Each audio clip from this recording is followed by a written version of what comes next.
Holla ballers, what's going on? And just when you thought it was safe to go and log into a different game, Blizzard comes and smacks you in the face with the final, almost, maybe, racial traits that we're going to be seeing in Warlords of Draenor. We knew they were changing. Most of these are actually pretty much the same that we saw last week with some twists. Interesting twists coming up there. I separated them out into Horde and Alliance for you guys to check out, see which ones that you've been waiting for. So we're going to go over them very, very quickly and put out the ones that are obviously an issue, maybe. First and foremost, once we get past the rage, obviously there's going to be a real drama brewing up about this, especially for the actual dramatic people. You know, I'm not paying for this game no more, you've ruined my class. The big question that really comes down to for us over here is, are we going to get to play the classes we want to play? That was the argument and discussion we had last week. The answer is obviously no. They're going to be better. There are going to be classes which are better than others in PvE, and as we know, that does cause a problem for anybody who goes, just play whatever you like. If you do want to get to endgame progression, where I hope you guys are, having those extra benefits spread out and maximized across an entire raid team, especially in 20-man mythic raiding, makes a hell of a difference, which is why people do this. So, Blood Elf got the 1% crit. Well, the general theme of this, before we even get into it, is the fact that the old Alliance got a lot of buffs, and the Horde got a little bit of a kicking. Shame that it has to go both ways in the idea of balance, doesn't it? Yeah, the Alliance was a little bit weak. If we're going to stick to this system, let's get that into our heads now. If we are going to be stuck with this system, where you're going to have racials that affect DPS and healing in some fucking fashion, then let's go for balance. But the balance seems to be buff one and nerf the other at the same time. Always a questionable technique. We'd rather just have one brought to the other's level, but maybe that's what they're trying to do. Arcade QT is just 1% crit. That's what your Blood Elves are getting. Your Arcade Torrent, 20 runic power. Okay. 1 holy power for Paladins. Wow. It might... no, it's not. It's bad. 3% mana for a mage. It's just shit. Arcade Torrent fucking sucks. There's no doubt about that. Arcade Torrent, it's not even setting up for a big burst. 20 runic power? I guess. Right? 1 holy power? Has anything made a difference with 1 holy power? Really? That clutch? What is it? 2 or 3 minute holy power? I don't think so. But there you go. That's just my opinion on it. The Orcs, they did not get any changes at all to Blood Fury. Get used to being an Orc, people. Get used to being an Orc. What you did get was 1%... well, Axe Specialization has been removed, so they just literally got rid of that bonus and just nerfed Hardiness. That's all the Orcs got. They have no bonus other than Blood Fury at all, from what I can see here. Now, Blood Fury isn't mentioned, and I don't think they've removed it or nerfed it or done anything, so they obviously think Blood Fury is good enough. And in terms of you PvEs out there, it probably is good enough. And that will be enough to make you all bloody Orcs. Hope that female Orc animation is fixed. Ugh, shudder. I have been there, friends. I have been that female Orc. So, yeah, they just got effectively just gimped on their stun effects and lost any sort of stat bonus at all. But they seem to maintain Blood Fury. Tauren Brawn is a new racial passive ability that increases crit bonus damage and healing done by 2%. Wow. My real fear here, maybe, depending on if these classes are in fact heavily crit damage beneficial, is a lot of Tauren Priests. Oh man. Mother of God. Tauren Priests. It's possible now, man. It is possible. Tauren Priests and a lot more Tauren Holy Paladins, which... oh. That's just worrying. That's just worrying. It is nice to see that endurance is finally fixed instead of increasing base health. Base health was just so bad. Really bad, Blizz. Base health? Are you kidding me?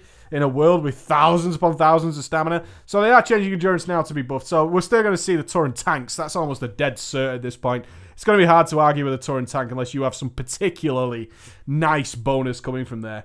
Well, yeah, Tauren Priests, watch out.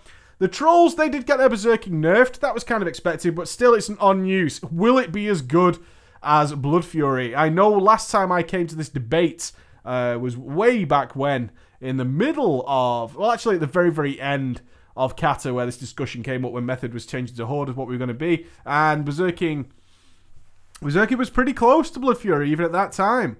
What we might see now is that, yeah, pretty much you're going to be Orcs. But still, Trolls getting it nerfed by 5%.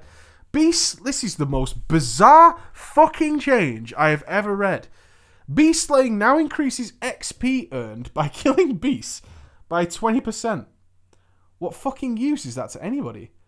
What is that? How is that? What? XP gain? What am I playing here? Saints Row? What the fuck? XP gain in an MMO? Well, okay. I guess. Sure. Woo! The Horde are paying a price for having unused DPS cooldowns. A serious price. The Orcs and the Trolls are paying a fucking toll. A sacrifice. In order to have those unused DPS cooldowns. Blizz at least recognize that they are powerful, but my god. An XP gain? Please, that has to change. It's got to. That has to change. I mean, there might even be people now who are excited about rolling Troll to level ever so slightly quicker in a world of heirlooms and XP boosts and $60 90s. I don't know, man. To me, that just makes me physically ill. I've got to be honest, that makes me absolutely sick to my stomach. I even look at it in my spellbook like the most useless racial in the world. Oh my god. Even hardiness had its uses, right? And the undead got Will of the Forsaken nerfed, which is causing a kind of an uproar because the humans didn't get theirs nerfed. But they have said it's not sharing a cooldown and whatnot, so you will have this extra, I guess. Yeah, another nerf to Will of the Forsaken. Will of the Forsaken has been one of those things that they've seemed to have hated ever since it came in vanilla. Will of the Forsaken was a major problem in vanilla, and it got nerfed then, so weird to see. Right, humans, Alliance, Gnomes, Draenei's. Happy, happy days for you guys, because you're now going to be awesome. No real nerfs, just buffs is all I can see. Is all I can see here. So the Draenei. Heroic Presence wasn't just removed like we saw on the Trolls and the Orcs, it was redesigned. It no longer increases hit, but instead increases strength, agility, and intellect. Scaling with character level. Not bad. Not bad. What that scaling will be, we don't know. And you still keep Gift of the Naru.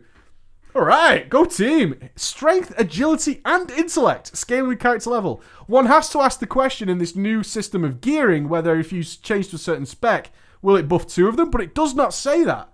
It does not say that. It says it buffs all 3. Not bad. Because there are some classes, I'm thinking of shamans in particular, who benefit from both of those stats in some fashion.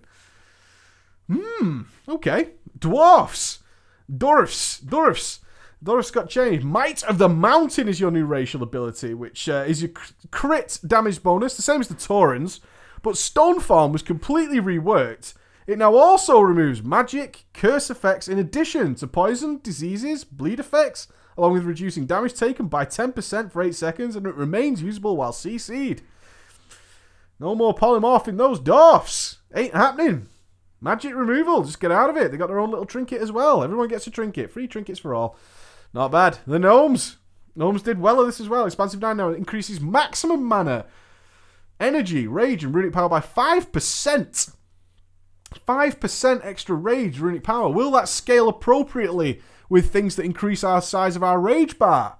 Increase the size of our energy pool? Will we get an extra 5% on top of the new, fully absorbed one? We don't know yet, but that's a huge buff as well. If you're going to compare that to the stuff on... I mean, I don't want to show favoritism here, but this seems a little bit harsh. It seems a little bit harsh at first glance, but this will all pass out. If we're going to look... If you're looking at what the Horde are getting, which is essentially removal and one or... I mean, some of these only have now 1 racial. That's pretty crazy. Escape Artist cooldown was reduced to 1 minute from 1.5 minutes. Wonderful. I used that so many times when I was a Gnome Warlock and I was doing progression raiding. I thought that was a fantastic little cooldown, Escape Artist. Never appreciate it until you fight Sif in Ulduar Heroic. Getting out that Frost Nova is really nice. And now Nimble Fingers, which has increased haste by 1%. So not only are you getting 5% extra mana, energy, rage, and runic power, but you're also getting 1% haste on top of that. Pretty damn good. Pretty damn fucking good. Pretty good. Not bad. This is the strangest one. Human lost mace specialization. Everyone for himself remains the same, although it's in debate, is what I'm being told. Sword specialization was removed, but instead you got human spirit. Now this one really worries me. It no longer increases spirit by 3%, instead now increases 2 secondary stats by an amount scaling with character level. You can choose which 2 secondary stats it increases. If I'm reading that correctly, and considering the power that secondary stats tend to have these days, Is that the most powerful racial by a long-ass way? In terms of PvE, of course, but still, every man for himself still exists there for the PvPers. Are humans the epitome? You can choose your bonus. You can choose it. You can decide what the hell you want. That's incredibly powerful. That is almighty good. You can choose. Now, does it stick? Can you swap it around?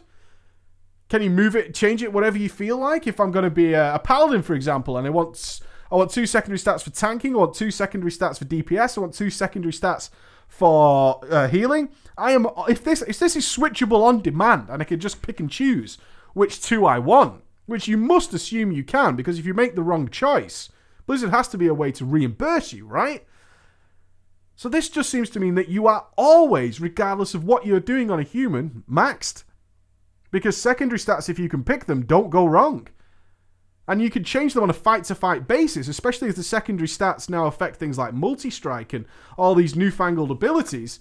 Humans can change them on a fight-to-fight basis, almost as if swapping trinkets. Like you've seen so many times in Siege of Orgrimmar, people are going to swatch trinkets to ones that do cleave, to ones that do extra abilities.